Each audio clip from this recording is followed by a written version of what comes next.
All right, this next video is about something I came up with that is a tiny bit out there, so you're gonna have to bear with me. It was either do something like this or take up heavy daytime drinking, as I'm stuck inside with first the pandemic and then wildfires surrounding us that lasted for about 2 months. So we were truly stuck inside because the air was poisonous.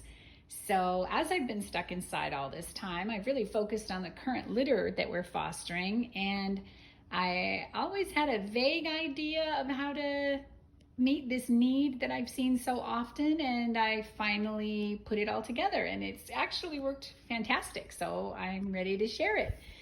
So what I get a lot are litters of kittens who've lost their mother. Sometimes I get a singleton, there's only one baby left, and sometimes I get the whole litter. Either way, there seems to be a very large number of these kittens that are orally fixated, completely obsessed with suckling. It is a comfort to cats, just like human babies, to be able to suckle, and sometimes it's often non-nutritive suckling, which means they don't even need to get milk. They're not trying to get milk. Just the act of suckling comforts them and makes them feel better. Sometimes they do it to get to sleep. Sometimes they do it when they need affection or touch. So everyone's probably known about a cat or had a cat or seen a cat or kitten that will suck on its owner's earlobe. And I call it making pudding, where they use their paws and they knead, and then they start suckling. And they'll suck on an earlobe, they'll suck on the other kittens in their litter, they'll suckle on a furry robe you might own or something like that. And it can actually be very painful for the other kittens in the litter. I've had a couple litters where we've had to separate the suckler because they are just very aggressive about it. And I've thought many times, I need to make a pacifier. I need to invent a pacifier. I've got to come up with something they can suck on that, they won't be sucking on humans or clothing or, bits of fabric they can end up swallowing. So what I have always done besides that was I've always bought, when I find them, little realistic shaped and sized stuffed animals, especially when I get singleton kittens.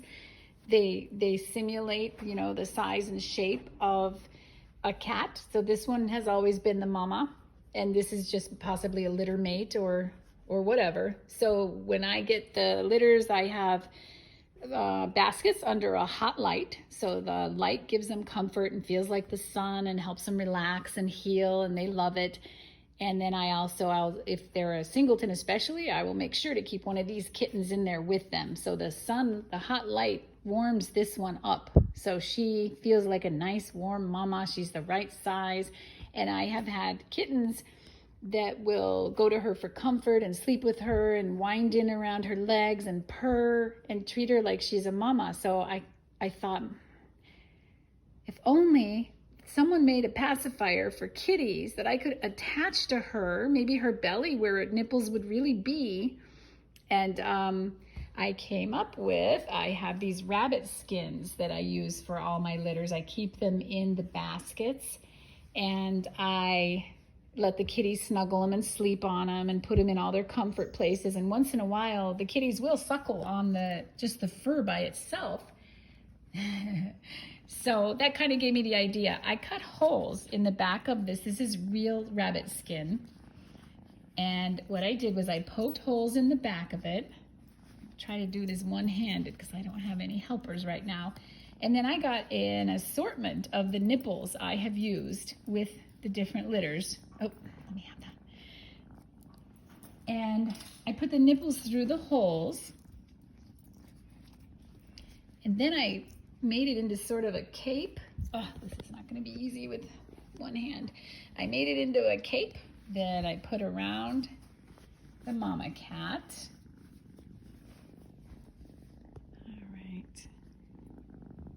She's already recognizing this is the comfort object that she can suckle, and Not to shame anybody, but this is one of our most aggressive sucklers in this litter, and she is 12 weeks old now, and she will still suckle aggressively on all her litter mates.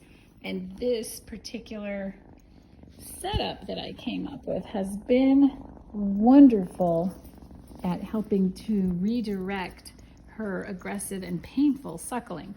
So I get the nipples through the holes. I don't know how I made them stay before, but let's just, okay. And then I wrap this.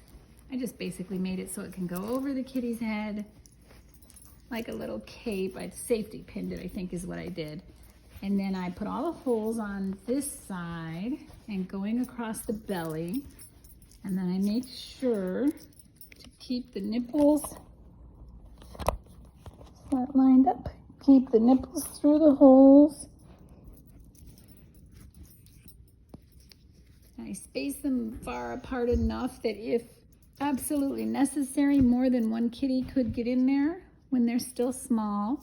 And I think actually 2 of these will come over here and nurse at the same time. All right, so they don't usually have nipples going all the way up their side and over by their hip, but it works. And once I get this on here and I have all the nipples in place, I safety pin it nice and tightly, and they will come right up to it and suckle and nurse and fall asleep that way. So if anybody out there is a patent lawyer and would love to help me patent this idea and start marketing it, you just send me a message and I'm ready to go.